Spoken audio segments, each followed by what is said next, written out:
এবারের পাকিস্তান সুপার লিগের মধ্য দিয়ে রিশাদ হোসেন ও নাহিদ রানা এই দুই বাংলাদেশি ক্রিকেটারেরই প্রথম কোনো বিদেশি ফ্র্যাঞ্চাইজি টুর্নামেন্টে অংশগ্রহণের অভিজ্ঞতা হচ্ছে। রিশাদের অভিষেক হয়েছিল রঙিন। প্রথম ৩ ম্যাচে ৮ উইকেট নিয়ে পিএসএলে ব্যাটারদের জন্য রীতিমতো আতঙ্ক হয়ে উঠেছিলেন টাইগার লেগ স্পিনার। তবে এরপরই ছন্দপতন, খরুচে বোলিংয়ে বাদ পড়েন লাহোর কালান্দার্সের একাদশ থেকে। তাই এ কদিন খানিকটা হতাশায় কেটেছে বাংলাদেশি দর্শকদের। তবে আবারও পিএসএল উপভোগের সময় এসেছে তাদের। অভিষেকের অপেক্ষায় tiger pace sensation Nahid Rana.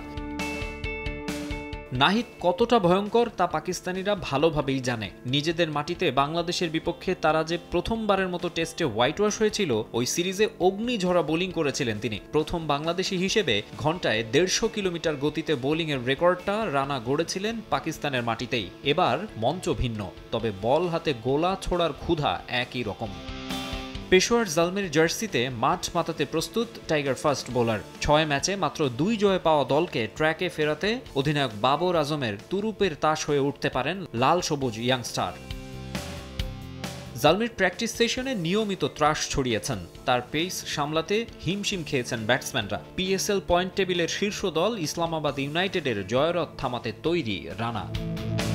এমনিতেই জিম্বাবুয়ের বিপক্ষে পারফরম্যান্স হয়নি আশানুরূপ। সিলেটের টেস্টটাও হেরেছে বাংলাদেশ। ওই হতাশা নিয়েই পাকিস্তানে গেছেন নাহিদ। তাই পিএসএলে অগ্নিমূর্তি দেখাতে তর সইছে না টাইগার পেস সেন্সেশনের।